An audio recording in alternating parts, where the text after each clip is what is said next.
This is Screen Junkies Movie Fights, brought to you by Credit Karma. Now your host, Andy Signore. Hello, Screen Junkies, and welcome to another episode of Movie Fights. I'm so excited for this week's panel and this week's topics, guys. It's our 50th show of Movie Fights. I cannot believe it. We did this show sort of on a random luck. We thought, let's just try it. And now we're 50 episodes in. I'm so grateful to all of you at home. In fact, we have a special announcement in 2 weeks to share our 1-year anniversary. So stay tuned. It's going to be awesome. Don't worry. In 2 weeks, we're going to celebrate even bigger. So get excited. And get excited about today's episode. We have lots of awesome fights, including if you could recast Anakin Skywalker, and we're talking circa 2000, and get rid of Hayden Christensen, who would you have cast? Because there's all these rumors about him being recast again in the new movies. Ugh. We're also going to pitch our Pacific Rim 2 movie, best animated film that's not made by Disney or Pixar. So much fun stuff that we're going to get to today, and I'm very excited. So before I introduce our fighters, let's cue the clip. Today's fighters are Kofi Outlaw, editor-in-chief of Screen Rant, first-time fighter. Roger Barr, founder of iMockery, 1 win. Trisha Hirschberger, YouTuber and actress, 4th appearance. I love that guitar solo. Awesome to have you guys here. I forgot to mention before I get to you. At any point, if you don't like what we're talking about, click on the bottom right-hand corner and pick your fight on YouTube. And don't leave. You can just listen to whatever. We got the whole list of what we're going to argue today. I forgot to mention that. So I think that logo is there now. Great. Roger Barr, you're back, man. I'm sorry it's been so long. But God, leave me alone on Twitter. It's not my fault. Hey, blame the fans. Jeez, they want me back, guys. and I'm glad to be back. I know you've had some celebrities like Elijah Wood on here and all, but you should have had me for that. We got to go back to our know. roots and have Mr. Barr here. Andy loves us, doesn't he? No, he doesn't love you. He wants celebrities like Elijah Wood. I would have loved to have been on that. I know. I would have loved to have you. Awesome. I'm great. I'm glad to have you back. We've Can't been wait to so fight. busy, and you better bring it, because I know it's been a while, and I'm sorry it's taking so long, but don't use that. No, I'm absolutely gonna bring it, and I'm kind of confused why you guys aren't showing our losses anymore. I wear those like battle scars. Those are badges Just of being honor. polite. There's a few people here. I'm not to name anybody here, but a few have lost. I wanted a lot. to be the first guy to reach 10 losses. So Is that how many you have? no. I was gonna say. No, I haven't been on that many times. Well, welcome back. I'm Thank glad you. to have you. I'm sorry it took so long. Good to be back. Creator of iMockery, Roger Barr. Next to him, Thank you know her, you love her. She's actress, YouTuber, host of Superfan Builds, and stuff on The Escapist. You're a busy girl as always. It's Trisha Hirschberger. I'm a busy girl, yeah. I'm been putting on my producer hat lately and making a bunch of new shows with Defy and with The How is that going? You and enjoying that? It's so fun. Isn't it fun? Producing? It's a Yeah. different thing. Yeah, it's a very different thing. You know, there's something to be said for having the entire creative process up until the shoot day that makes Yeah. the shoot day that much better. So it's a new world for me, and I'm loving it. Good. I'm glad to have you here, and I'm glad you're so busy. Next to you, I'm making it first time. I'm so honored to have him here. He's the editor-in-chief of ScreenRant.com, Kofi Outlaw. There might have been some cheat in there. It's a long history, but I'm glad to be here. It's time to just bring my mercenary ways over here and do some fighting. All the way Yeah. from New York. Yeah. I'm excited what you're doing over at Screen Rant. You do a great job. I'm honored to have you here. So welcome. Make sure, as for everybody here, we're going after creativity, points. I'm putting points to creativity, passion, facts. It's not what you or I think is the best. It's who makes the best argument. Make sense? All right. Before we begin, though, I need to introduce the man on the Dan Cam. It's Dan Murrell. Hey, Dan. Hi. How's it going? I'm doing great. Dan, you have a special announcement for us based on some stuff on this desk. I don't do. you? I want to give a shout out to one of our fans, Geo Schwab, @FlashGeo on Twitter. He sent us a box of cool figures. That Hulk over there that's next to your Allen bobblehead. And my favorite is right up in front. We now have our own Ben Affleck Daredevil, Oh, which yeah. I love. That is awesome. And the Ninja Turtles, right? And he also no, those are mine. Oh, those are yours. Those are from when I was a sorry, kid. well- And he also sent us this sketch of you and me. Aw, Look at that. Wow. It's the two of us. Cute. That's really well That done. should be our Talented. marriage This should- photo. yeah, we should frame this. He captured your souls on paper. He Very did. nice. So Gio, thank you so much, and thank you. We have a lot of fans who we're going to try to acknowledge everybody that Yes. sends us cool stuff and sketches and art and figures, and it's really cool when people do that. Yeah, Gio, that was very cool of you, and they're here proudly, and I'm so honored you sent them to us. We will take care of them. Ever since I see Toy Story, I always want to make sure I display my toys nicely, and they're not stuck in a box suffocating. He also wrote us a letter, and I'd like to read the P.S. P.S. I agree with Dan on the Jurassic World fight. So, Gio, thank you. Oh, I liked you until I heard that. No, I love you. Thank you, Gio. All right. Great. So everyone knows how the show works. I don't need to say it again. Yes. We ready to do this? Before we start, I'd like to thank our sponsors today at Credit Karma. We can't all be billionaires like Tony Stark, but most of us need to keep track of our credit score to make sure we can buy things like these cool figures on the table. With Credit Karma, you can see your credit score right now, absolutely free, so you can make sure you're qualified before leasing that new Batmobile. Just go to creditkarma.com/screenjunkies. That's C credit and then karma with the K. For those of you who don't know how to spell, you should know how to spell that. creditkarma.com/screenjunkies to get started today. Dan, that's an important thing that the youngins know how to do is keep track of their finances. It is, because you don't think about it, and then you try to rent an apartment, and surprise, you can't. Yes, so keep track of it, guys. We're helping you out here. I know it might seem odd, but no, it's important. Check it out, creditkarma.com/screenjunkies. Thank you guys at home. All right, let's do this, guys. All right. Now let's do this! This is where we fight! Fight! Fight! Round 1.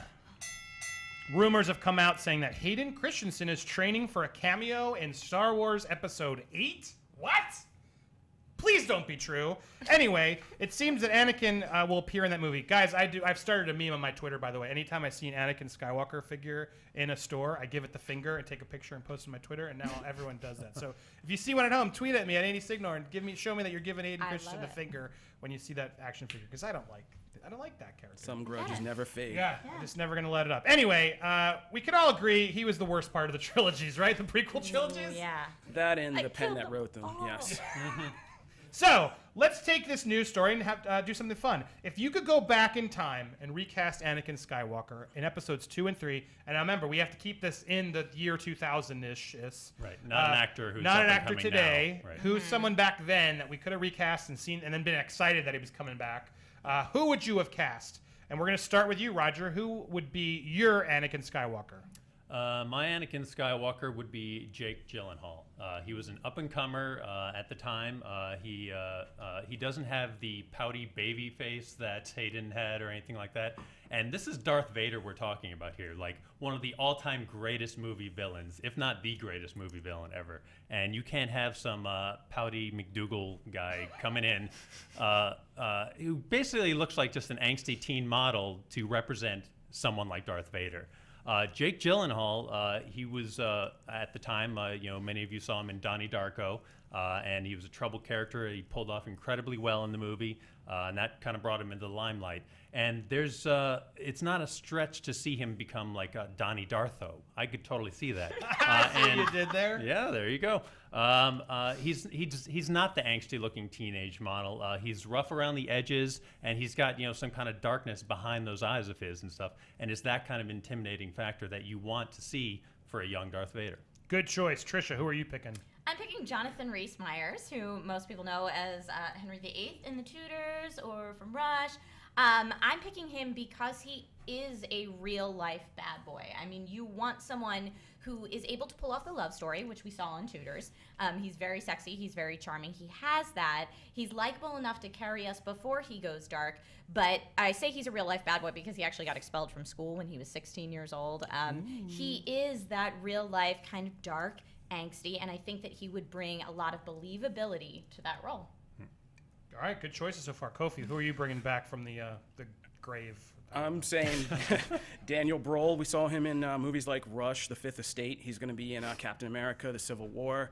We know him now. We didn't necessarily know him back then, but we've seen that he's kind of like an actor's actor. He can really nail the subtleties of things, and I think he would have been good at capturing the subtle buildup of emotion inside of Anakin instead of like the melodramatic thing we got from Hayden Christensen.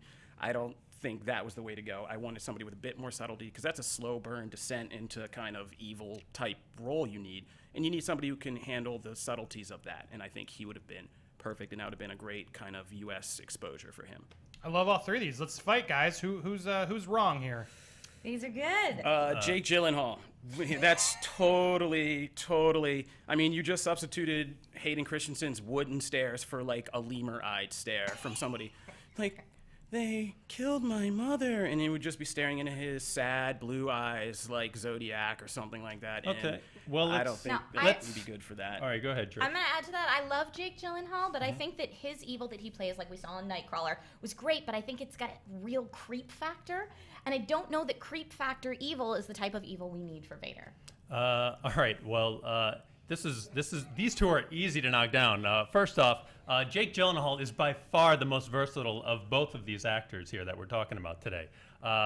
Daniel Brühl, he was the Nazi soldier Frederick Zoller in *Inglourious Bastards*.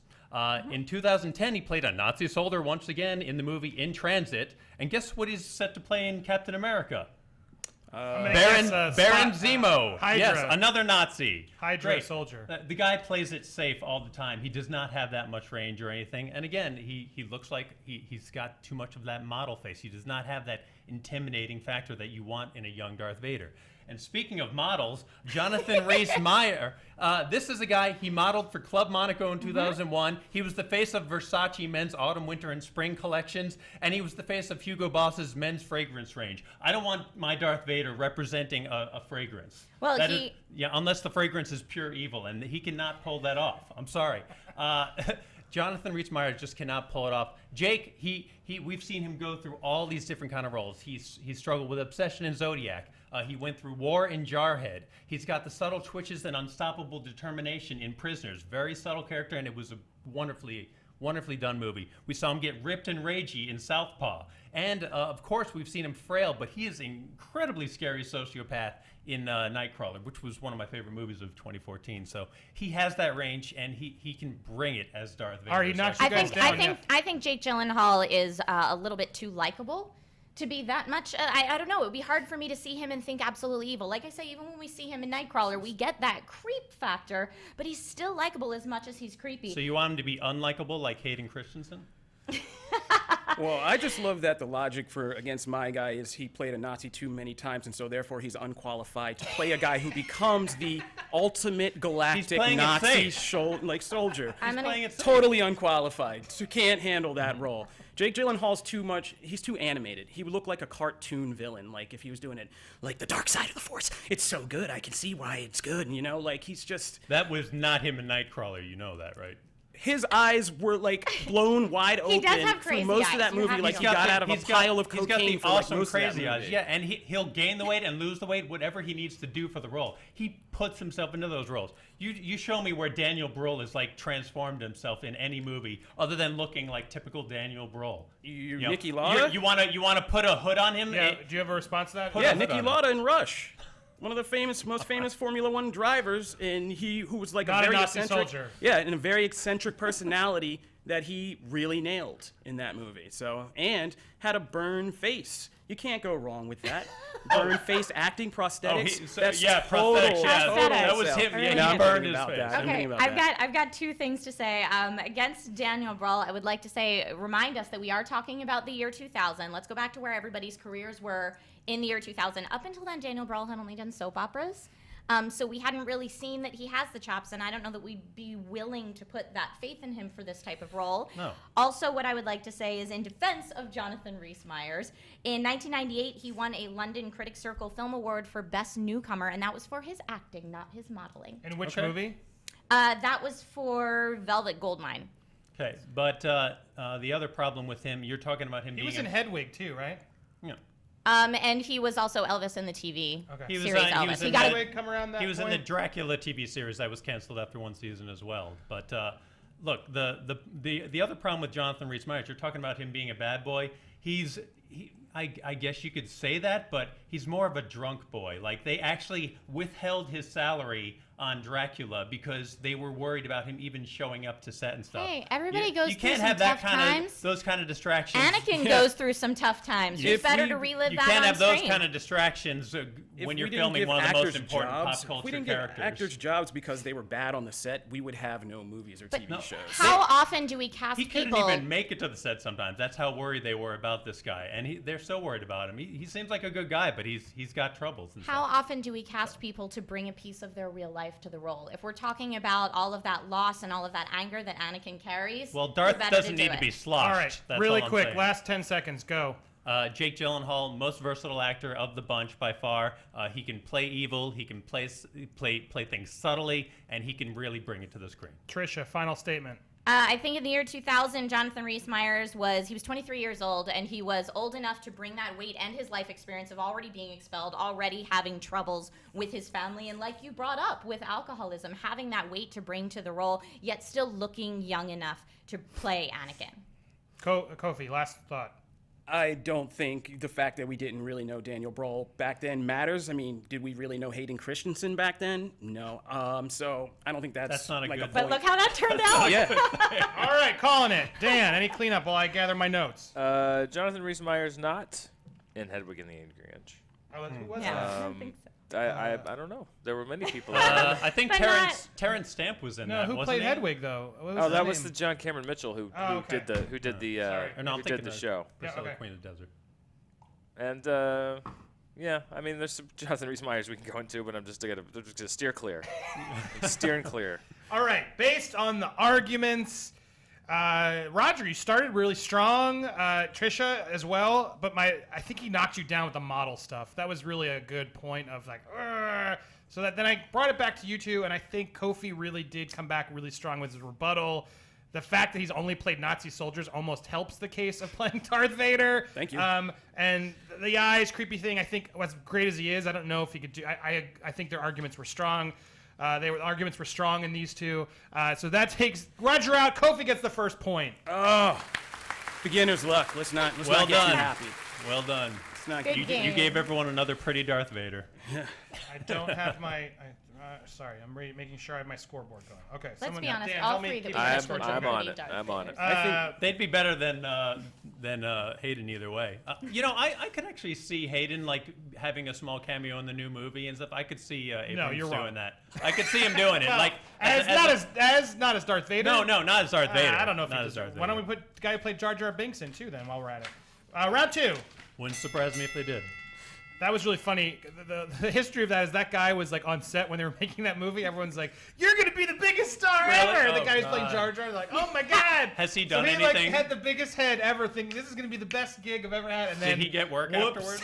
Oh, I don't think so. Poor A lot guy. of I lives, forget his lot of name. lives burned by Anybody episode remember one. his name? Can we give I him believe a it was shout? Ahmed Best. If Yeah, I'm not Ahmed. mistaken. Oh, sorry, Ahmed. That's so That- sad. Like people were like, "Oh my God, this guy's gonna be amazing," and no, it didn't work that way. A Sorry, lot of Ahmed. lives and careers destroyed. I'd love to talk to him someday and hear because that must have been interesting. No, it's not his fault. I blame George Lucas. Round two. Production was halted this week on Pacific Rim 2. Guillermo del Toro says that even with the delay, the movie is still going to happen. So Lord Carras on Twitter asked us, pitch Pacific Rim 2. I think this is fun. Pacific Rim, I think was a fun movie. It did what it needed to do. Where could you go and how could you keep this fun? Or not. I saw a shake there in his head of. So we'll see. Trisha, you're starting. Pitch us your Pacific Rim 2. Okay, I love Pacific Rim. Absolutely love it. And let's be honest, everybody who loves Pacific Rim loves it for the kaijus and the Jaegers. That's what you're there to see. You want to see giant robots fighting giant aliens. So I say, let's follow the Godzilla model and go and have the humans fight alongside the kaiju. That's where we're going to go. So the kaiju are kind of the good guys here. Here's what happened. So when they dropped the nuke in the portal at the end of the first one to destroy the alien planet, they destroyed the portal and they left all sorts of radioactive energy on the planet, which made these bigger, crazy radioactive kaiju.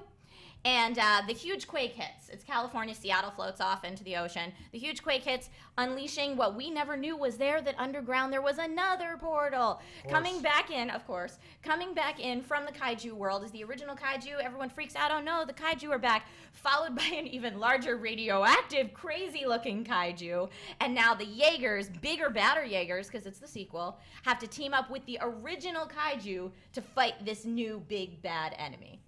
It's more large robots. It's even bigger, badder aliens. How did they It's what we're afford there to build see. those robots? The Jaeger? Yeah, I mean, I'm not discrediting it. It's weird, I right? don't know, like Those are pretty crowdfunding? complicated builds. But Crowd- yeah, all right. But bigger, badder, I get it. Against bigger, badder, teaming up with Teaming Koju up with against the kaiju, newer, against bigger kaiju. That sounds fun. All right, we'll get more to you. Kofi, what's your take? I'm going the opposite direction. Instead of bigger, badder, I want to go backwards. I would do a prequel story. I would start off kind of with what happens in the real world setting when these monsters start to emerge. I would focus on Idris Elba's character and some other characters around him, but just what it takes in humanity to kind of get up the will to get in these machines when they were killing him that we know, and to go out there and shoulder this awesome responsibility. I think there's a really good character story there, keyword story, which was missing from the first film, that can actually have like emotional weight to it.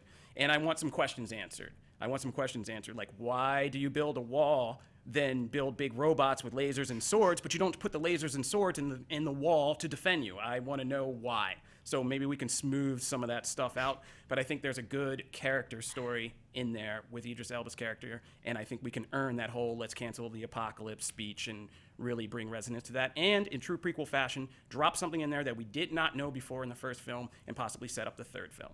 So Idris Elba prequel, got it. All right, Roger, what's your take? Okay. For the sequel, I think what we need to do is fix what was wrong with Pacific Rim.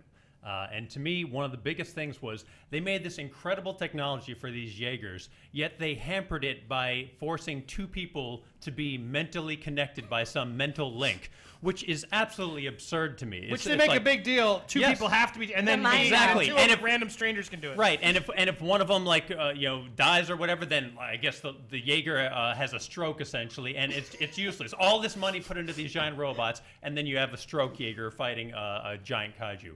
We got to get rid of that. Bring it back to basics. Either have one person in the Jaeger, or better yet, why not give someone a remote control to control the Jaegers? Let's do that. We don't need persons in there because maybe you don't want someone's physical abilities or whatever to be what's in charge of this giant multi-million-dollar machine that's supposed to save the world from these killer monsters. So let's get rid of that. And speaking of the monsters, I love the kaiju, but we did not see them nearly enough in that first movie. It was shaky footage a lot of times. It would cut away from them. It would cut to the people inside the Jaegers reacting to them and stuff. I want to see the monsters. That's what everyone is there for. They want to see the monsters. They want to see the giant robots. Let's show more of that in the sequel. Not only, of course, I want to double, triple the number of kaijus and monsters in there, but I want to see the fights between the robots. We don't need to see people having a perfect neural bridge connection and stuff. That's not what's going to bring people into the theaters for the movie.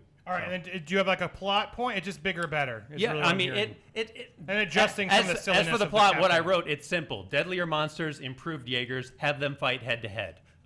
We saw them, swing a cargo ship in the first movie. We're not looking for deep plots in giant monster movies. We never did in the old Godzilla films. We don't need it now. We're there for a big, silly, fun action movie. I want to see them go to NASA, take one of the giant rocket ships, and cram it into the ocular cavity of one of these kaiju monsters. That's what I want out of this movie. Kofi, that doesn't sound like what you want. What do you think of that? I think you both would make great studio execs because you have the theory down. You're like, sequel, bigger, better, more machines, bigger monsters. And I mean, this one's easy because you both said spectacle, more spectacle, but I'm the only one who kind of said story. And I think what's missing from the first film is a legitimately tight story. They tried to have too much story in the first film. That's what killed it. The neural bridge thing. Come on. Yeah, there was so much humanity in that damn first film. I wanted humanity to die. You're rooting for the monsters because there's these damn people. They're going, oh God, can we get our minds linked together? No, we can't because we don't care. We don't need to see that. So the mind meld thing is definitely something that no one cared about. And I feel like the entire time we were watching any drama go on between any of the human characters, we were just holding off until we could get back to the giant robots and the giant aliens. I feel like that was the weak part of the first movie. And I feel like your pitch, while it would make an interesting film, feels like it's more of a film that exists just to justify the first Pacific Rim, as opposed to its own sequel, which could stand alone. Actually, I mean, but my film would also have it would have kaiju roaming around everywhere and not as easily equipped to deal with. I think my action scenes would be actually more exciting as people were trying and failing to kind of kill these things in all these doomed attempts. If these guys like float out in a boat on a warship to take on one of these things and they just get massacred, I mean, I think that would be a great scene to watch. I think when the trailer came out, some of the most interesting imagery we saw wasn't the robots and the monsters, but like the monsters coming over that bridge and that shot and all the cars and the people freaking out when they were doing the background establishing of this mythology. And I think my film kind of puts us back into that and kind of connects us more to our real world setting of if this would happen. And I think that would be the power of it. So I don't think I'm losing much action. I also don't Roger. think we need to keep stepping backward. Like Hollywood is so obsessed with making all these prequels and over-explaining stuff, going back in time. Let's just move forward. Let's just assume that the audience is there. They just want to have a good time. That's what it's about. And if you want to talk about a human that I care about in the movie, it's Ron Perlman. I want to see Ron Perlman again in the next Pacific Rim movie. And guess what? It's another Guillermo del Toro film. Let's have him throw a Hellboy cameo at the very end of the movie. You after the credits or something like that, you have Hellboy. We see like a little hatchling coming out from one of the kaiju monsters, and Hellboy's in there. You woke the big baby, and he blasts it away. Great way to like lead into Hellboy because we all want to see Hellboy 3 as well. So that I want bigger monsters. Get rid of the neural bridge. Bring in Hellboy. I'm good. Trisha, last thought. My last thoughts are, I agree with you. Less humans, make it all about the robots, but I didn't really hear a story coming out of you, Roger, at all. And I know that you said story's not important in something like this, but we do need to set it up somehow be a so story. we know what's going Humanity on. is in trouble. Fight the big monsters. There's your story. Okay, so There's no that's... deep. It's like every That's your giant podcast. monster movie ever. There's How a does the studio portal job open for back you. up? Huh? How does the portal open back up? How do they get here again? Who cares? It's a portal. Literally, you can have a portal come from space. Why do they have to come from the ocean? Maybe there's giant they monsters, don't. astro monsters, some like amazing like robo squid comes down from a space portal. I don't care. I just want to see these giant monsters fight the giant Jaegers. That's it. All right, I've heard enough. Dan, anything to add before I make a ruling?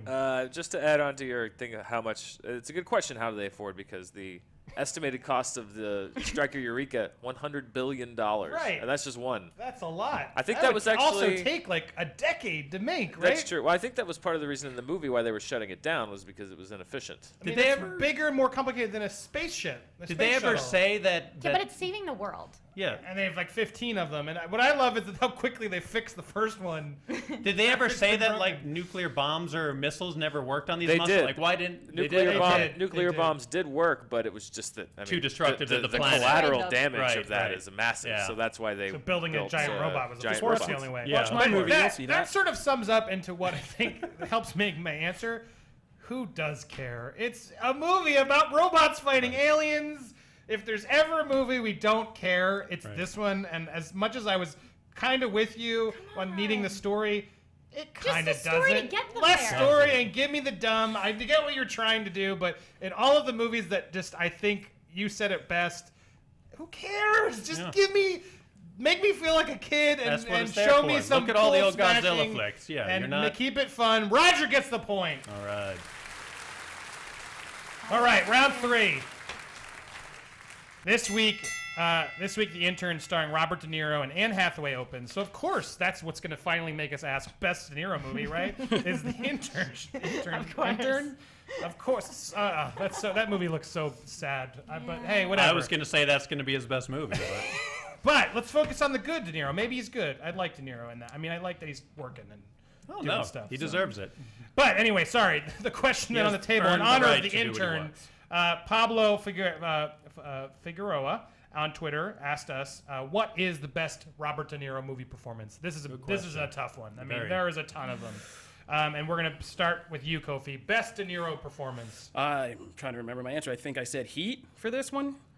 Yeah. I think that was right. Yeah, Heat. And Heat is, to me, one of the most seminal cops versus robbers movies that has ever been made. And I think De Niro is really fantastic in this. If nothing else, that scene with him and Pacino in the diner is, I mean, classic meeting of great actors and is just a fantastic performance. And he's intense in that movie.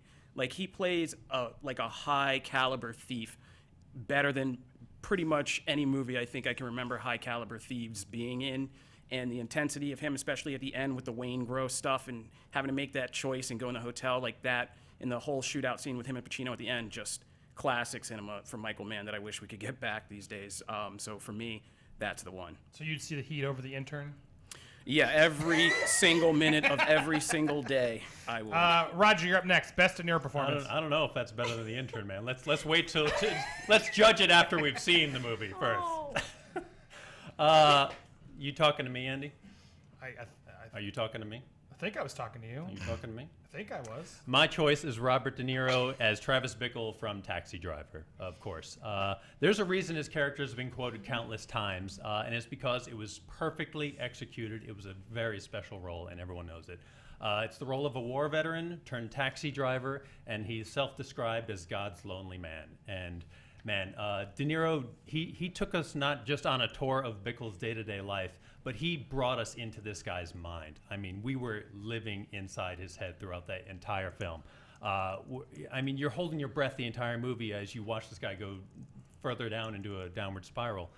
He's dealing with insomnia, depression, anger, paranoia, working 7 days a week, 12-hour shifts and all that, and you just see him losing his mind as the movie progresses. And seeing him get mentally sicker as the movie progresses, it's just absolutely hypnotic. And yet, despite all these problems and his growing rage, you're sympathizing with him because he's a true anti-hero, and he really is. Because he's done bad things, and he's awkward, and he's strange, and he has all these issues. But he's also trying to save Jodie Foster's character in the movie, from this life of prostitution and all. And it's incredibly powerful, and I'll give you a chance now, but I'll get much more into it. So. Trish, who are you picking? Let's get this fight going. I'm picking Raging Bull. I really feel like this was the showcase piece of De Niro's career. He was the whole impetus behind the movie in the first place. He fell in love with the autobiography he was reading and went to Scorsese and said, I need to make this. This is what I need to do. It's his showcase piece. He is really the center of that film, which won so many awards and is so critically acclaimed. It's really his piece. He's the one that does it all the way through. I think that he's the one who inspired the other performances. Not that Scorsese didn't direct the other actors well, but I mean, there's that story, I don't know if you've ever heard it, where De Niro says, the line is, did you fuck my wife? And Pesci wasn't giving a big enough reaction. Scorsese had said, Pesci's not giving me a big enough reaction. And De Niro said, okay, roll the camera again. And then just gave him the line, did you fuck my mother? And Pesci had this incredible reaction, which is what they used in the movie. I mean, he was so compelling as Jake LaMotta that he inspired everyone else in that film. Scorsese as the director, everyone else in the cast, to make it the amazing classic that it was. All right, 3 great performances. Let's get this rumble going. What's the best? Yeah, all 3 are absolutely great. Yeah, I mean, this is a hard one to fight over, It but is. we will make it a fight. Okay. I think I love you guys, you guys picks, but I think that's De Niro. Like that's the standard De Niro answers. Like for everybody off the street would say, "Oh, Raging Bull." For a reason. For a reason. Because everybody off the street are film experts. I get it. The popular answer is not always the right answer or the most insightful answer. I think Heat is De Niro at kind of the apex of his maturity. The kind of subtlety in that performance is so good. I mean, he's like a boiling cauldron, but he's so controlled, so disciplined. He's like a samurai thief, and I think he nails that thing where he is so ruthless, like when he needs to be, but you still root for him, and you're not necessarily rooting for Al Pacino because there is something about the way how skilled he is, how disciplined he is, that you almost respect, which is a hard thing to do when they're like shooting up downtown LA in that fantastic sequence. But he does it, and you care about the emotional story. And so many movies like Heat, they have these emotional or love stories, and it kind of just sucks the life out of the movie. But in this one, you see him really kind of fall for this woman. I forget what the actress's name, but you see him kind of really fall for her and struggle with these decisions about his life. And you want him so bad at the end to just keep driving. In that fantastic shot where they're driving through the tunnel and there's like the light there and you're like, come on, just make it. And that look in his eyes when he's just thinking about Waingro, in that moment I was like, man, that's really strong, subtle performing that I think I really respected him for that. I agree. I think De Niro's performance in Heat is subtle acting at its finest, but I feel like that's really such a memorable movie and such a memorable role, specifically because of the pair up with Pacino. I think if we took Pacino out of that film and looked at De Niro's performance, I don't know that it would stand up against these other two. Well, that's my argument for both of your choices, actually. We're talking about the best Robert De Niro performance, Yes. Robert De Niro. And in both of your movies, he's really assisted by a strong supporting cast. I mean, Heat, of course, is an amazing cast. And, yeah, I mean, I'd go as far as to say Pacino, I give him the edge in that movie over De Niro. They're both awesome performances. But Pacino... De Niro is cold, and we've seen him be cold and calculating before in movies like Ronin. He's a very similar character in Ronin. I love that movie as well. But Pacino, while De Niro is just like, he lives by this code where he walks away if things are getting too tough or too much heat. I see what you did. Yeah, I see. Pacino, though, he's actually struggling with all these issues, seeing exactly how much collateral damage his career is causing in that movie. So there's a lot of focus on that character in that movie. And in your movie, of course, he's dealing with his brother, Joe Pesci, of course. So we're seeing that back and forth between them, and there's a lot going on there. But in Taxi Driver, it is a solo performance. There's really not much supporting cast in that movie. It's all focused on De Niro. And I mean, you're seeing just how intense he is. We're hearing the running monologues through his head. We're seeing him training and preparing to become like something better than he already is. We're seeing him making the gun, holding his wrist over the open flame to make his muscles tighter and stuff. Just everything that he put into that role is just astounding what he pulled off so early in his career, mind you. And that's why people are still quoting it to this day. It's just incredible. I'm calling it. I heard enough. Dan, anything you want to add? A couple things. De Niro asked Joe Pesci, I'm going to clean up a little bit, did you F your mother, not my mother, when he tried to get that response out of him. De Niro not nominated for anything for Heat, which surprised me. Amy Brenneman played his love interest in Heat. There we go. And just for the record, my two favorite De Niro performances, Cape Fear and King of Comedy. King of Comedy Cape was my Fear second is choice. Cape Fear was my Terrifying. second choice, Cape Fear is actually. Yeah, and I had King of terrifying. Comedy as my A second. lot of good performances, Yeah. and it's Such a honestly so incredible hard career. to judge. But Roger, you pulled it at the end for me. I think that was the only thing I needed. I didn't know how to break these down, and I think you're right. He's got Pacino really, and it's the two of them, and Pesci. You can't deny I it, think whether he he helped led them or the not. cast. But with Taxi Driver, it's on his shoulders. That's the edge. Roger gets the point. I'm not We mad could about keep that talking about it, but I heard Not it, mad and that about was the. I that wouldn't was be the mad. call. I wouldn't be mad about any of those. No, Yeah. I'm not mad about that It's one. De Niro. I mean, he's amazing. So good point there, Roger. You Thanks. sealed it. Round 4. Production for the Gambit solo movie starring Channing Tatum was pushed back, forcing director Rupert Wyatt to drop out of the film. Not a good sign. I was excited for him because coming off of Apes, and I thought maybe that was going to bring something exciting. So, whether now we're excited about this movie or not, let's see if we can get ourselves excited, because Jay Bauman98 asked us on Twitter, who should direct the Gambit movie? And now we have to keep Channing Tatum, because apparently he's still on it. But how do we solve this, save this, hopefully, and what director could pull this ship around? We're starting with you, Roger.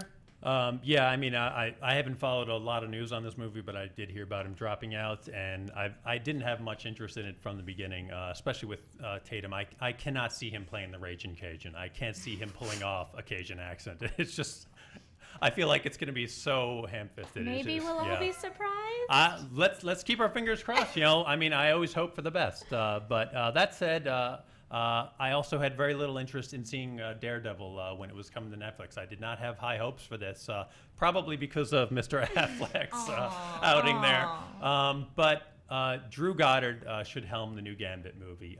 He has just absolutely killed it with Daredevil. I binge watched that over the course of an entire weekend because I was so amazed just how much justice they did to this character. And Gambit is another character who's like, can he really carry a movie on his own? I'm not sure, but Drew Goddard sure proved me that he knows how to handle the superhero genre with Daredevil. So I give him a chance at it. Good, interesting choice. Trisha, who would you pick? I think Sam Mendes would be an amazing director moving forward for this. I mean, the most recent 2 films on his resume are Bond films. And I think that would be a really interesting tone for a Gambit movie. I mean, we are looking at Gambit as, is this a comic book character who can really hold his own movie? I think giving it a Bond-esque feel would really make that happen. And he's proven himself as a director that can handle that kinetic action that we need for Gambit. Is that a Bond film, by the way? I mean, he looks like a sprocket. Spectra? He looks like a sprocket.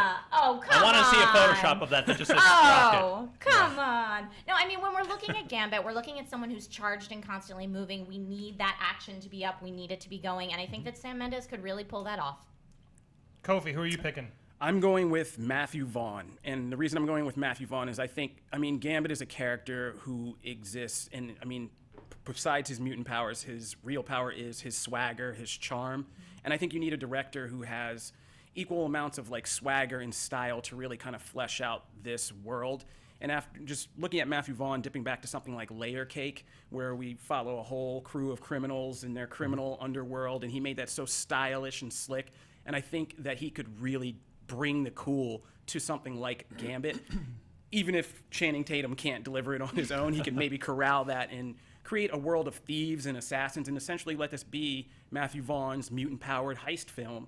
And I think he would bring all kinds of great style and techniques to this that would make a Gambit movie and really sell that character the way we kids of the 90s remember him, this slick thief, always with a smile on his face, never sweating the trouble, trying to get the girl on the way out with the diamond. And I think Matthew Vaughn would really nail that. And hopefully not add any Fantastic Four into it. I do not know what you speak of. No. Yeah, thoughts here. Who's wrong? Well, as for Gambit's true power, I think Pete Holmes said it best when he said, "So you just throw stuff, right? That's Gambit's power." He did a great Professor X video. Well, it's that and a bow staff. Yeah, that's why he's a fun character and all, but as a lead, it's really hard to see him pulling off like a full movie. And of course, with Channing Tatum being the lead character as well. But Drew Goddard has proven to me that he can pull off the superhero genre and stuff. I'm not so sure about Sam Mendes. Yeah, really? He hasn't done superhero movies yet. He can pull off the action, but superhero movies, and his movies are also very serious. Let's be honest. I mean, we're talking about you got American Beauty, Skyfall. This is not Road to Perdition. They're very good. They're good movies. I'm not arguing that, but we're talking about a character who's the opposite of serious. Okay, this the Raging Cajun. You don't think Bond ever shows any very, humorous charm? Very subtle. It's much more low key with that, and the Raging Cajun is the opposite. So I have trouble picturing him doing that with Channing Tatum on top of it. Channing Tatum in a... Thoughts on Vaughn handling it? Thoughts on Vaughn handling it? Vaughn, he's done some good movies, but I almost feel like Vaughn thinks he's smarter than his audience a lot of the time. Like, for example, in Kingsman, fun movie, but just look how much he hammered it home that this is a Bond movie the entire time. So it's like, maybe believe that your audience is as intelligent as you and can get the joke without you constantly ramming it down our throats. That kind of stuff, and for a dumb movie, or a silly movie, I should say, like Gambit. I feel like he would over-explain stuff a little too much. I'm not looking for like crazy Jaegers and kaiju monsters here and stuff, but it still needs to be Trisha, thoughts? So my hesitation with Vaughn, and I do think he's a great director, and I think that he obviously has the comic book knowledge. Fantastic Four makes me nervous, and he was going to recast Hugh Jackman as Wolverine in Days of Future Past. Come on. Has to happen sometimes. But let's be clear.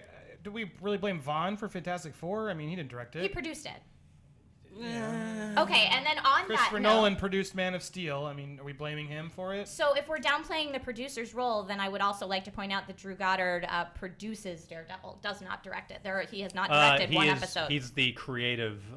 He's the creative head of the whole series. That's but he has not directed one episode. Anything? I'm checking that. No, he has not directed an episode of. He's a showrunner and writer. He is the creative head of everything Daredevil. And then to add on to the argument for Sam Mendes, I would say that he's from Europe. So if anyone has, any hint Louisiana? of maybe getting that accent down a little bit or helping with that might be him.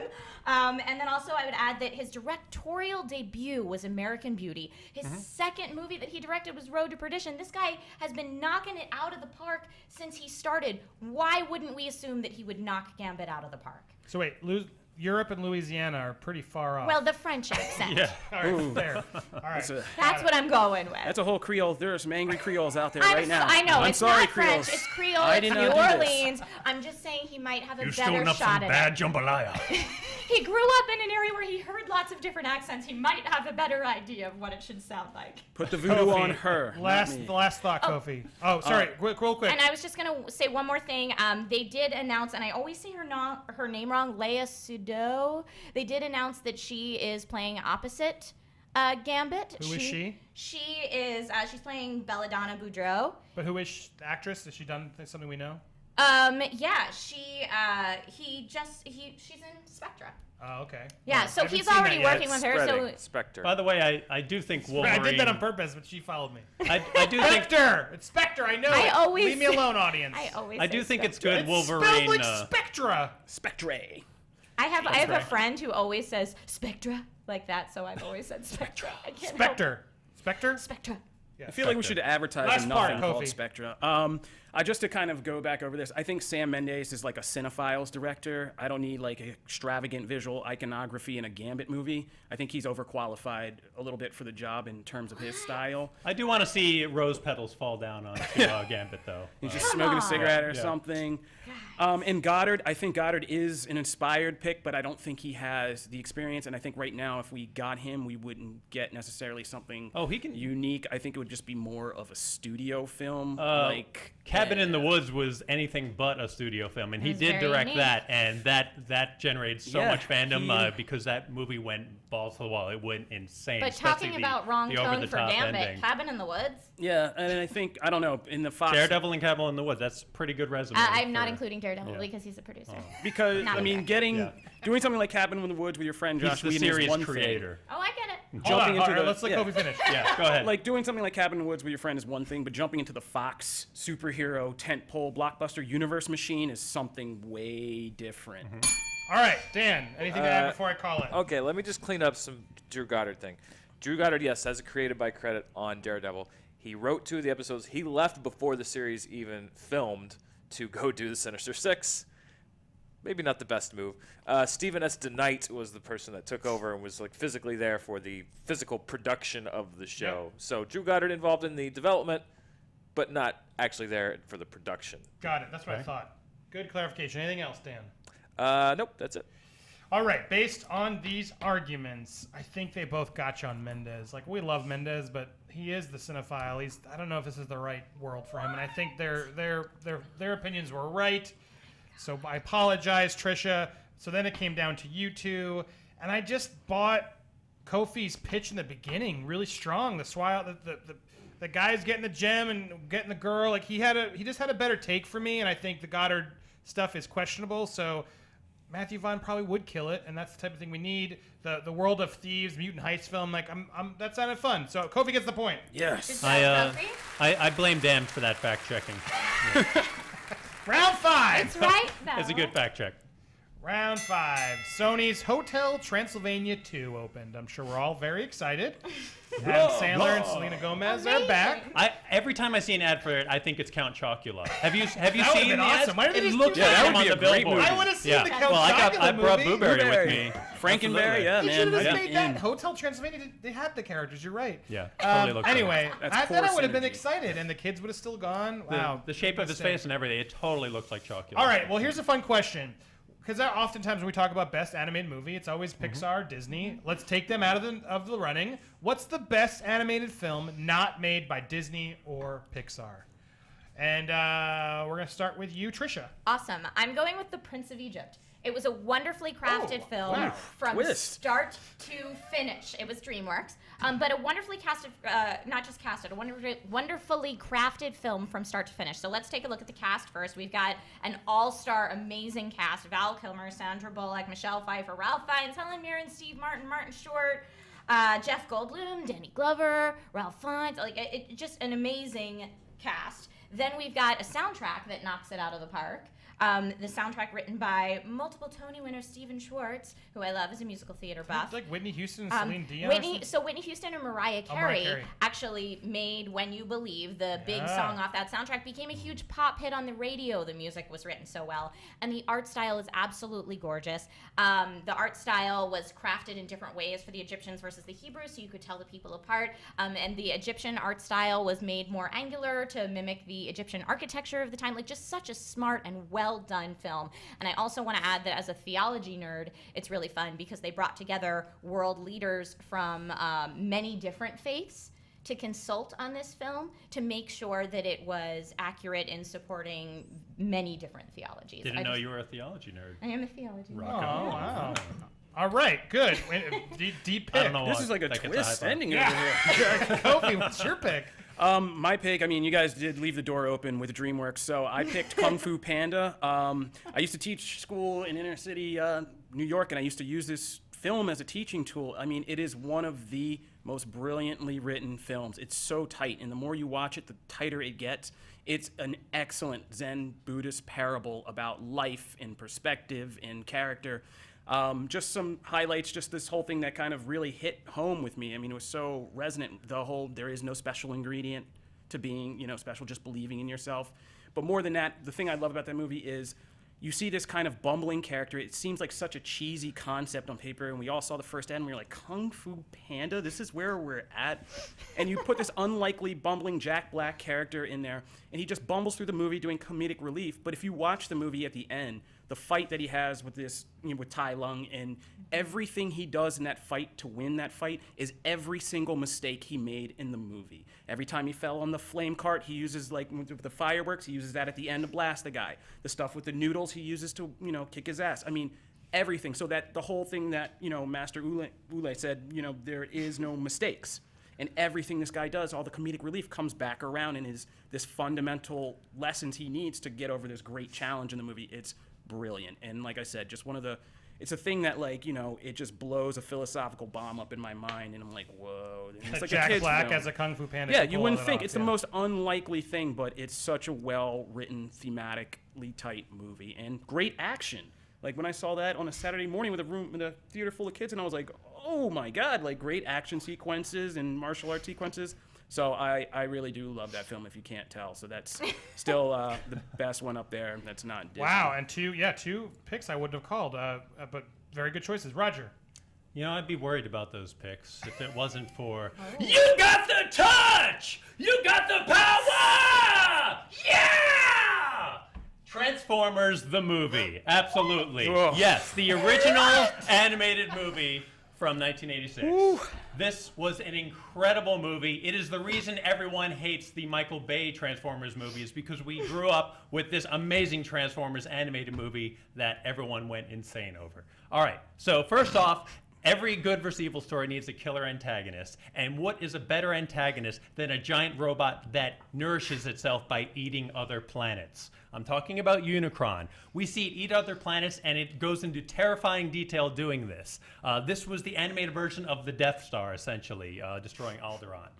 And did I mention Unicron was voiced by the late, great Orson Welles? That's a fact. His amazing deep voice made Ultron all the more terrifying. Ultron? Unicron. Thank you. And I guess you could say that makes Transformers the Citizen Kane of animated films. Here's another great thing about it. Wow. Somebody No one in a grave somewhere. I'm telling you, everyone on YouTube is gonna love this argument. Here's another thing that's great about it. They didn't try to make it all super nice for us kids back then. They weren't playing it safe or anything like that. Bumblebee's friend Spike sees Unicron, and what does he say? Oh shit! That's actually in this little kid's animated movie. I love that. That's a selling point for a Yes, kid's animated. we're talking about what makes it the best animated film that's not a Disney one.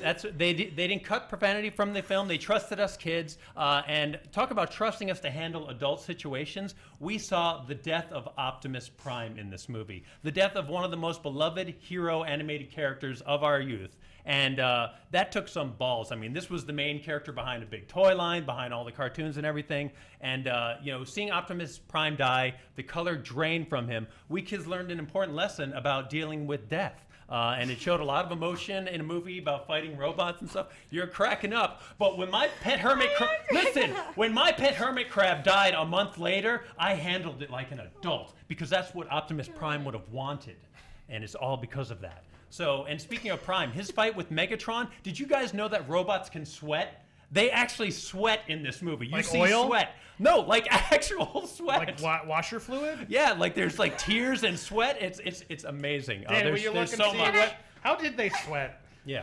I'm on it. This is gonna be the best fact check ever. All right, I'll let you. All right, guys, Okay. yeah, let's talk. hear it. Why? There's no way you can knock down this movie. Okay, so let me try. Here we go. Transformers the movie. I would disagree with what you said about Transformers the movie being what made everyone love Transformers enough to inspire the Michael Bay movie. What about the TV show? Also, the movie had so many things wrong with it. I know you actually used a few of them to support your argument, saying that's what makes it more I will awesome. use everything Like- that you say is wrong with it to support my argument. Okay, so the Absolutely. Dinobots changed size. Uh-huh. The size ratio. And that happened in the off. cartoons as well. Megatron would shrink down to like In a tiny one little gun shot, that Starscream no, would in shoot. one shot they're huge Yeah. in comparison to Unicron, and in the very next shot they're way Yeah. smaller. That's not Absolutely. on purpose. That's just inconsistency. That's just awesome. And you brought up Orson Welles. Even Orson Welles hated that movie. No, Orson said like I think he doesn't remember being in it. He's like I think I was in He a. said he'd like to forget he's- being no, in he, it. he said like I think I was in a movie with some robot toys or something like that. I think that's literally what he said. Dan, you can fact check that as much well. they paid him Well, for that. I think that's the key point. I think you've attached a lot of sentimentality to this film. You're like, it is this wonderful story that transformed and they did all these ballsy story moves. Every time they kill a transformer and replace it with a new one, that's them selling you a toy. What they did essentially was wipe out the old line of Transformers and say, hey kids, now you can buy these new ones. I know because it was 1986, I was living in Atlanta, and if I was good in school every other week, I got a Transformer, and that new line was really important to me. Well, guess what? They didn't do that in G.I. Joe the movie. They were originally going to kill Duke, but Optimus Prime's death was so traumatic to some people, they had Duke come back at the end of the G.I. Joe movie from a coma instead. So, no, it's But not nobody them. cared. By then we were moved they on to cared. Flint. We were No. moved on to Flint by the end of that movie. I was rocking with Flint. I mean, No. Scarlett's all right, but Lady J, that was I was with Flint. All right, and look, I'm going to knock down both of your movies since I've already explained why this is the greatest Please movie do. of all time. Yeah, let's Prince of Egypt. First of all, I know it doesn't have a gigantic robotic squid that spits It out does ink. not. It No, does it not has have- a giant sea attacking It people. does though. not have a planet filled with robots who all have glowing asses for apparently no reason that's ever explained in the movie, and that's amazing too. The Transformers movie does have these things. It does. Kung Fu Panda. That was the worst knockdown ever. No, that was the best. That was You didn't the- give me a single was fact the as to best. why that movie Well- should be knocked out. Well, that's because I've never seen it. Anyway, Kung Fu Panda, however, I have. It's basically but a maybe role- that's a better argument that you've never seen it. No, it totally is. it's such a shame. I'm yeah, so- I've never seen it. All right, but Kung Fu Panda. Have you seen that one? Yes. Now Okay. that I have seen, and it's an animated version of a Jack Black role we've seen plenty of times. All right, so look. What's the difference between Kung Fu Panda, a bear that everyone thinks is a loser, who ends up being a bad guy, who ends up beating the bad guy in the end by using his unorthodox style and body fat to confuse his And enemy? powers Are of you going to self-belief. compare it to Yogi Bear? No. What's the difference between that and Nacho Libre, who uses his unorthodox style and body fat to defeat his enemy? It's tire ground we've all Kofi, seen what is before, the difference? especially as Jack Black. You have much to learn, Grasshopper. Oh, yeah? There's so much perspective you are missing in this movie. No, I learned so much. The best thing about Kung Fu Panda was the arcade game that I played for, because I won like 200 tickets that Oh night my by goodness. beating All right, all you're the going things. off on too many Okay. tangents. Kung Fu Panda teaches you that no matter how unlikely you are, if you believe in yourself, you Yeah. can do stuff. That's a great lesson for kids. Transformers looks And- like Ralph Bakshi's half-acid nightmare with robots. How did Nacho Like, Libre it's not crazy. do the exact same thing? Nacho Oh, Libre is not Nacho Libre comparable. believed in The himself two as are well. not comparable. However- Why? Because Kung Fu Panda, I already explained that Kung Fu Panda is a brilliant Zen Buddhist parable where they took a lot of philosophy and a lot of things about, and like I said, character, philosophy, and melded them into a movie that when you continue to watch it, it actually reveals more and more layers to it. I mean, it's easy to just write it off as a Jack Black kind of goof fest because that's what it was kind of marketed to for the kids, and that's what keeps them entertained. But as an adult, like I said, I taught classes on this and blew people's minds when I would say, looking at themes and doing like that, and he'd be like, oh my God, it is a lot deeper than that. So you can write it off as a laugh, but the same way you're writing it off, it's just like Transformers is just like an empty, crazy, soulless. We've already talked about Transformers, Yes. and I will So say. hold on. Yeah, Okay. I'm going to get Trisha in too. I will say that it's hard for me to say bad things about Kung Fu Panda because I agree with you. It's an amazing film. I just don't think that it has all of the necessary ducks in a row, that everything in it's perfect. I think that there is a lot, and it certainly inspired video games, and it, taught kids to believe in themselves. But this, The Prince of Egypt, is an age-old story. The soundtrack is killer. The cast is amazing. The theology's spot on. It really is a masterpiece of a film, and also happens to be animated with an incredible art style. That might be true, except we still have Charlton Heston's The Ten Commandments, and so therefore we don't really need that animated film. Oh, you think we never needed it? No. So we have lots of movies where people learn to believe in themselves. So maybe we didn't need Kung Fu Panda. Let me correct that. We needed Prince of Egypt just as much as we needed Exodus: God and Kings. And look, It's rough. I don't know why you think your soundtrack is so great. Let me tell you about the Transformers soundtrack. No. Calling it. It's from the guy who made Rocky IV. Sorry, I get it. I know you've Vince got a lot of DiCola. lists. You're on your list. This is where. Calm the list down. I'm not bringing the whole list. I'm not even doing it. All right, I think I'm making a call just because that was the longest round yet. I'm trying to keep things tight. Dan, I have a lot, so if you want to go ahead and just do your thing, then I could do my thing. go ahead. I could use a minute to think, but let's be quick. Let's start at the top. Ralph Fiennes is pronounced Ray Fiennes. It's just a ticky-tack I thing. know, I'm sorry. When You Believe peaked at number 15, so it was a moderate hit. There are many documented cases of Transformers sweating lubricant and oil throughout the comics and animated series. Orson Welles died before Transformers the movie came out, but here's a quote from him, which is amazing. He wrote it in his biography, and I quote, "Do you know what I did this morning? I played the voice of a toy. Some terrible robot toys from Japan that changed from one thing to another. See? The Japanese have funded a full-length animated cartoon about the doings of these toys, which is all bad outer space stuff. I play a planet. I menace somebody called something or other. Then I'm destroyed. My plan to destroy whoever it is thwarted, and I tear myself apart on screen." So he held that in high regard. Yeah. And I'd just like to say, last week Watchmen was the Citizen Kane of comic book movies. This week Transformers is the Citizen Kane of animated movies. No. Citizen Kane is rolling in its grave. Orson Welles is rolling in his grave. Nothing is the Citizen Kane of anything on this show anymore. Well, this I won't actually stand had for Orson Welles in it, unlike All the right. other movie. And Rosebud, didn't it? Wasn't there a Rosebud quote from that movie from Transformers? Probably. I don't So know. here's where I'm stuck. There were rosy butts. Yeah. I think it's too personal to you. You're not giving me the broad to the nobodies. I feel Everything like you're I'm- doing is why you love it, and then you're not selling me on why everyone should love it as the better movie, because it's silly, and I get why you love it, but You guys gotta know- go beyond your comfort zone, Roger, and tell me why the world, it's good for the world. You realize this. I do realize. Wait, Trisha, no, wait, your notes. One Your sec. notes. You are the quintessence right now. What does that even mean? That's the robotic judge in the Transformers Oh, movie. okay, great. Thank you, Trisha. Yours is good, but you just started listing the cast and the soundtrack, and it's like, What? Yeah, Amazing But I cast, think amazing it's a soundtrack, good movie, amazing but I think story that's been retold for Kofi ages. brought this weird new thing that I didn't even know about Kung Fu Panda, and he's right, and then he did knock down sort of why that's not there. Kofi gets the point. There we go. I actually thought Trisha was taking that one, So but I've never seen it. So in the background, really How to good. Train I Your had to believe Dragon what you said. silently weeps, Yeah, since none of or- us put it on or this any list. of the Studio Ghibli films. Iron Shrek. Giant. I'm surprised no one picked Shrek. Shrek 2 Andy. is better than Shrek. Yeah, But Shrek no, 2, I agree.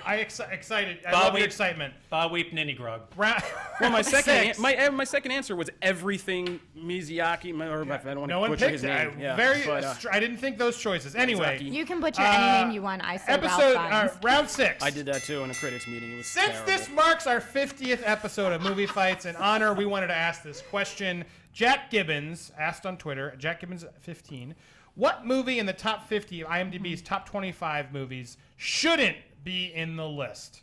So again, these are some of the best movies of all time according to tough. IMDb users. Very tough. Which movie shouldn't be in that top 50? And this is at taping, which was on, what is today? September something. So let's say that's the 24th. It's the 24th. 25th? I don't know. I think it's Halloween. But 25th, as of the 25th, which movie should not be in that top 50? And we're starting with you, Kofi. I'm saying Whiplash.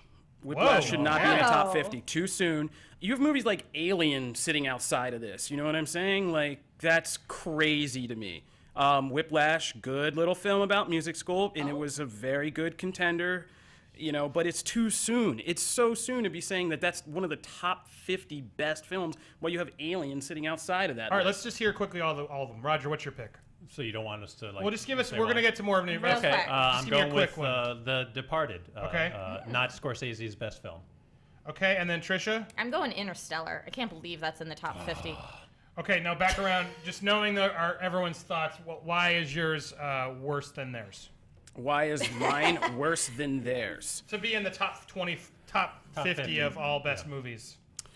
I think it's a very strong character piece, and I argued this during the critics' voting of that year. It's a very strong character piece with two very good performances, but as a film, as a larger thing, as a story with themes and all that, I don't find Whiplash to be that deep. It's just a very good, strong character showcase, which is great, but I don't think it is an overall really strong, great film. The Departed, I get why that's on there. It has some really standout, great performances from Leonardo DiCaprio, from Jack Nicholson, maybe one of the great last Jack Nicholson performances we will see. And even though it's not Scorsese's best, I on a technical level, I do agree with you on that. I think the performances and the tension of that movie are really strong, and I get why it's there and how it got propelled into the top 50. I get it. Interstellar quickly. Interstellar, I don't think Interstellar should be anywhere on this list. We don't want to go down this path with me. I hate Interstellar. If I want to go and read a bedtime story to my kid about love and I sound like Christopher Nolan, somebody please shoot me. Well, shoot me. He's helping Okay, you, thank Trisha. Let's hear you. you quick. Yeah. So, I mean, my argument for Interstellar not being on this list is that just about everything in it is awful. The sound mixing is awful. You can't even hear the dialogue at parts. And then Nolan was like, no, man, that was on purpose. What? And then when we do hear the dialogue, it's preaching what's going on down our throats. There's loopholes everywhere. The science isn't really correct. It doesn't make sense that they're like, we've been working for years on this and just kind of hoped we'd bump into Matthew McConaughey and he'd say, yeah, no need to train him. Space Rangers. They found him. They found him. Yeah, it just, the entire movie, and maybe I'm the only person in the world that, and I love action movies, that watched that movie and I was like, I'm so bored. Is it done yet? It was just too long. And it just, I can't understand how people can like it, let alone put it in the top 50. Roger? I think you're confusing loopholes with a black hole. And the black And hole. a bookcase. Yeah, a bookcase. The old black hole bookcase. Yep. But no, translation. Interstellar. I mean, that was my first time on Movie Fights, in fact, and I'll say it again how much I love the movie. They did an incredible amount of research just to pull off the scientific accuracy of a lot of that. They took space exploration. Hey, this is my turn. This is where they took space exploration and sci-fi movies to a whole new level with that, and the movie was a giant cinematic experience that you had to see in theaters. It was a lot of fun. I've seen it dozens of times. It's really, really fun. So why movie. is Departed worse? All right. So Departed, it should. And Whiplash. And Whiplash. Well, I'll get to Whiplash first, I guess. The movie had me holding my breath the entire time. The tension between J.K. Simmons and Miles Teller was just palpable the entire time. I mean, I was literally sweating after that movie and stuff. And this is about drumming, not something I'm that particularly interested in. But they made the tension between the student and teacher, just this obsessive nature of these two characters. It is a brilliant character study. Both of them excellent in this movie. And so I do think it deserves to be up there on the list and stuff. Maybe too soon for top 50, maybe not, but certainly better than The Departed. The Departed is a good movie. I'm not arguing that it's not. All these are good movies, of course. But The Departed was, it's not Scorsese's best film. And talking about Jack Nicholson, I'm sorry, but his Boston accent in that, it floats in and out throughout the course of that film. And definitely not his best acting effort by any means. Nor is it Leonardo DiCaprio's best. The Departed is it better than The Shining, which is not outside of the top? Talk about movies that it's above.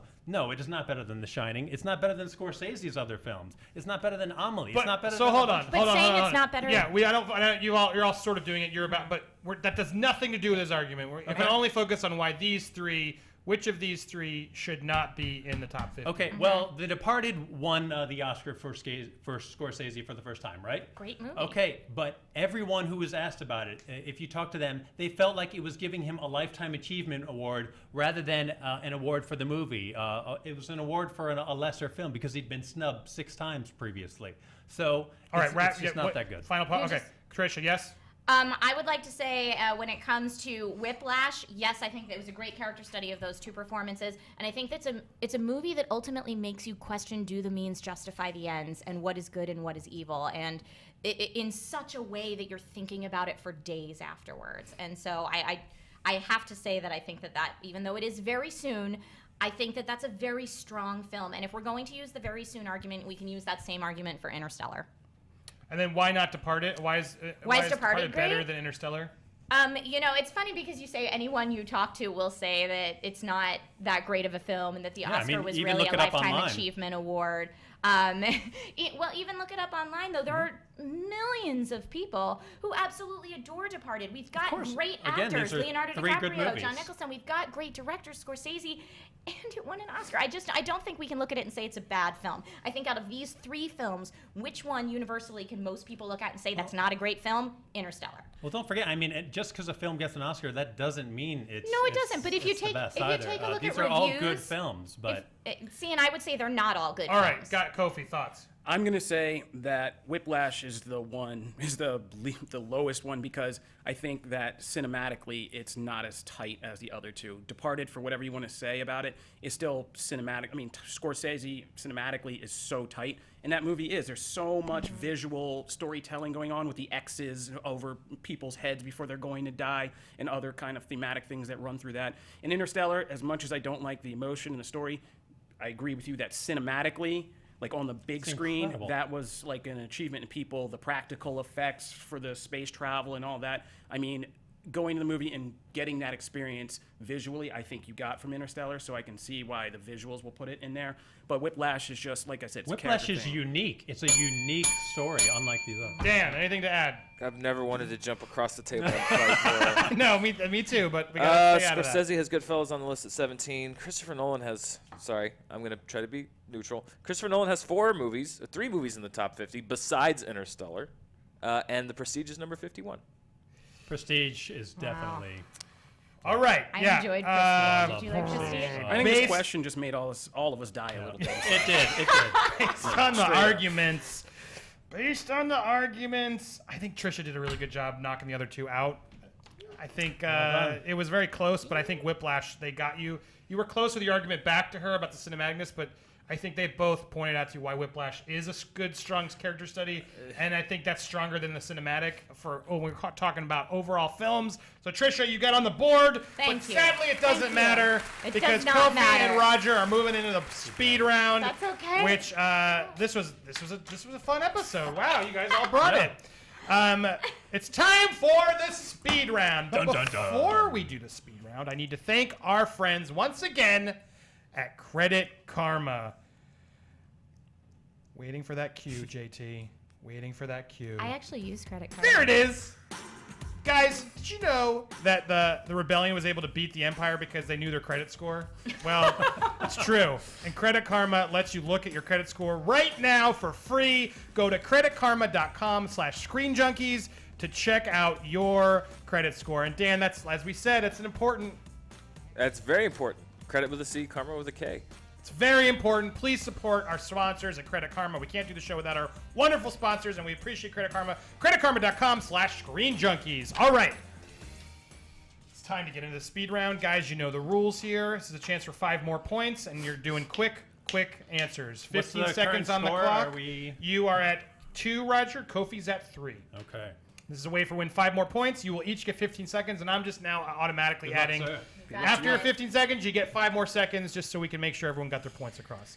Does anyone have any questions? We tested this in advance. You're all set for the speed round? Let's go. All right, cue that music. Here we go.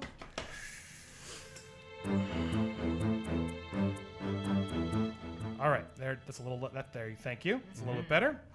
It's a little soft, but maybe in the middle, JT. All right, it's gone.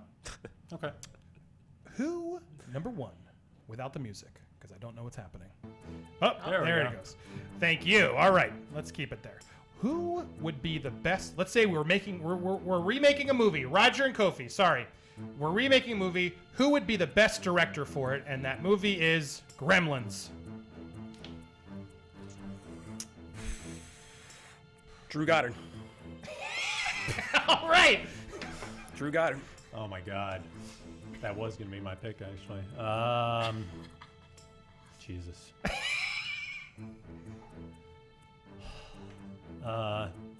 Yeah, I mean, I always want to go Joe Dante because Joe Dante? Okay. No, he did. Oh, he did it. Well, you could bring him back. Yeah, sure. All right, Joe Dante. Okay, Joe Dante is back for a remake. All right. It's a remake, though, not a sequel. Remake. Sure. Kofi, you're up first. Go ahead.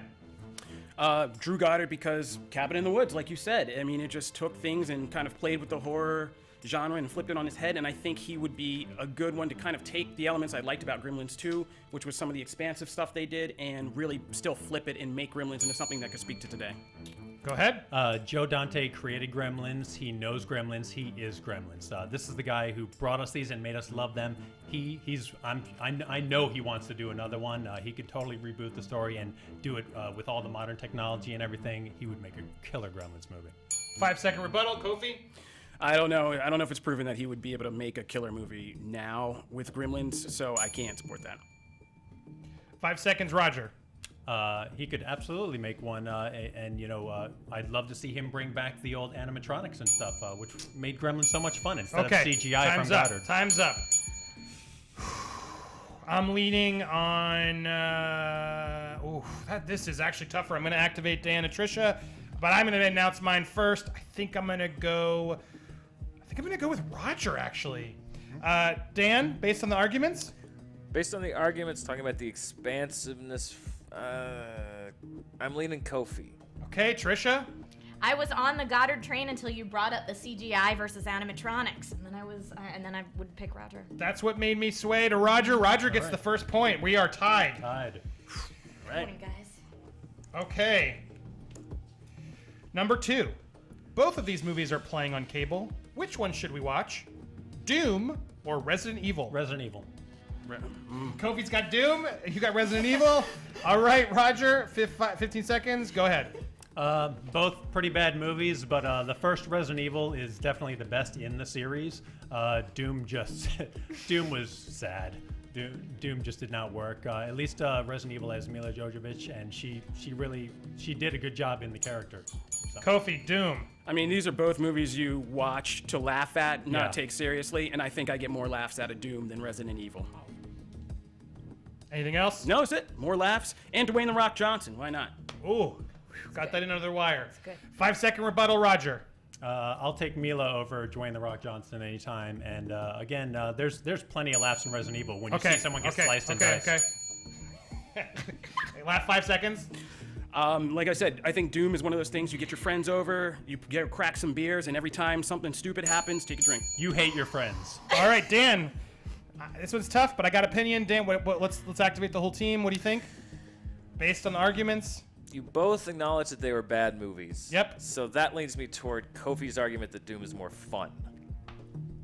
Tricia? I would have picked the same thing. That's where I went. He did sway me with the fun, which I didn't see coming, so Kofi's back on the board. That was a good argument. 4-3. That was an argument of necessity. The jury has spoken. Number 3. Tell me the best movie with the word lost in the title. Lost in Translation.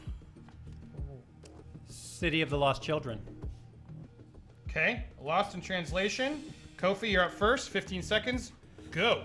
Sofia Coppola can be so kind of obtuse sometimes with her movies, but that one just nailed the subtlety and the silence and telling a story without actually coming out and telling a story. It made us fall in love with Scarlett Johansson. It made us fall back in love with Bill Murray.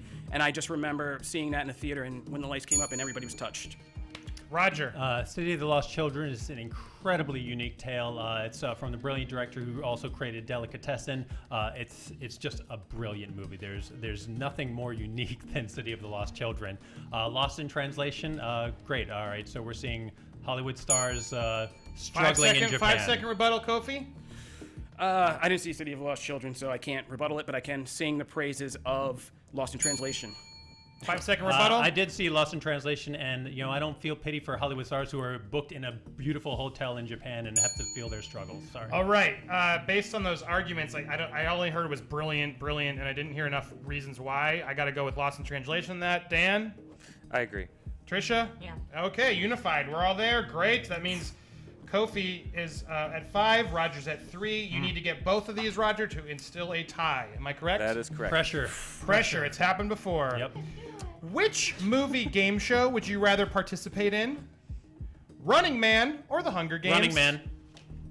Hunger Games. Okay, Kofi's got The Hunger Games. Roger, I heard Running Man. You're on the board. Go. Me first? Yes. Sorry. Okay. 15 seconds and go.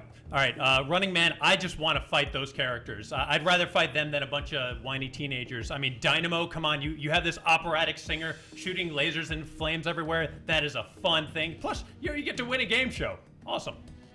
Okay, 15 seconds for Kofi. Why Hunger Games? Because the Hunger Games is not just about the actual games, it's also a larger socio-political thing, and it's time to fight and, free the future and do some good stuff. I want to be there and do something important, not just mess around on game shows about getting murdered for sport. So I want to do something significant, and I think the Hunger Games is the way. Roger, 5-second rebuttal. Running Man is also a dystopian future, and they're fighting against the oppressing game show hosts and everything that are doing. It's not. It's more about the future too. The Hunger Games, you get a lush tropical vacation with your murder, so why not love that?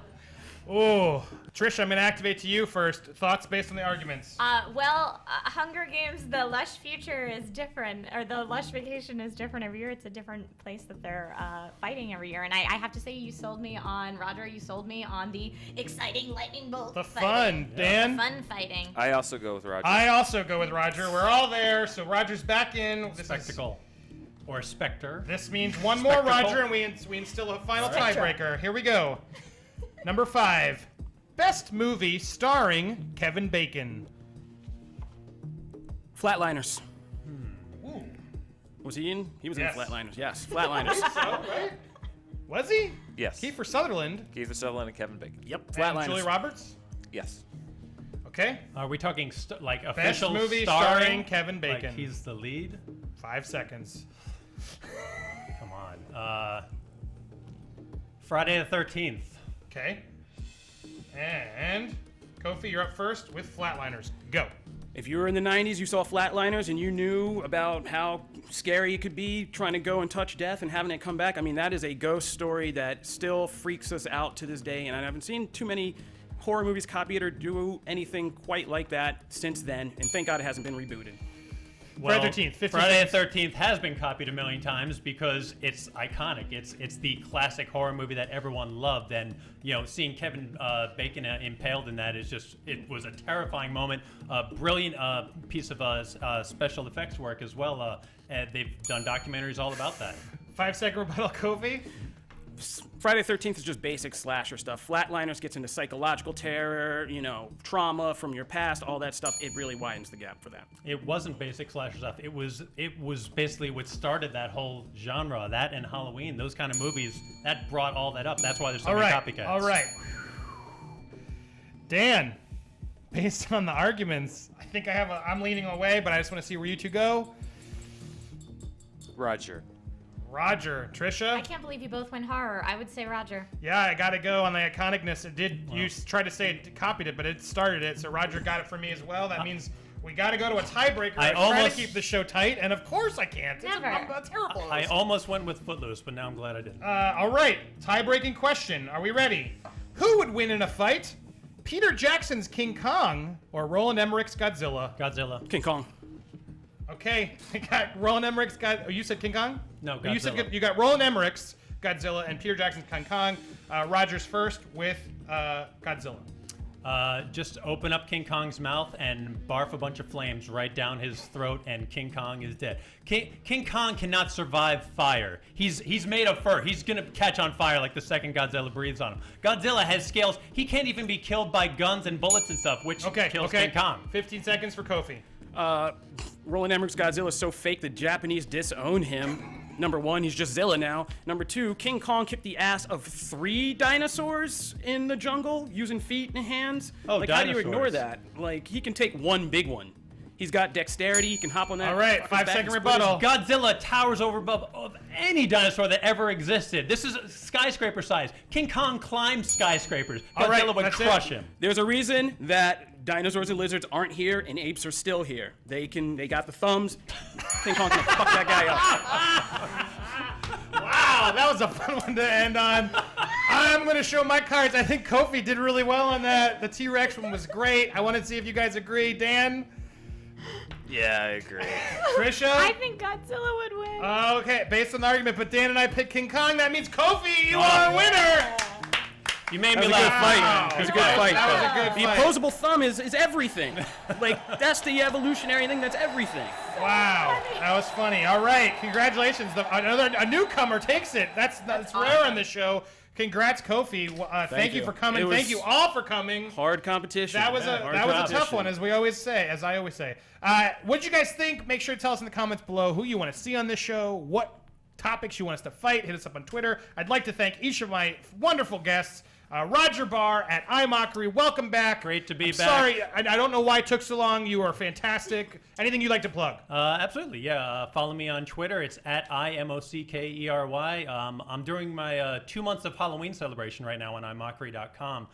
We do it from September 1st to October 31st every year and write about nothing but horror movies and candy and all the fun stuff that makes Halloween great. So would love for you guys to come Check it out. imockery.com. Please look it up and go support Roger. Trisha at that girl Trish, no I in the girl. On Twitter, where else? Anything you'd like to plug or You tell can our also audience? find me on youtube.com/nerdychick5. I made that URL before I ever decided I was going to make YouTube videos. So You knew you were a nerdy chick it earlier. just Well did done. what The it fifth. was. The fifth, no the less. fifth of them, no less. Yeah, but because I have so many different projects across the spectrum, I do playlist them all on my You mean channel. across so the- across the spectrum?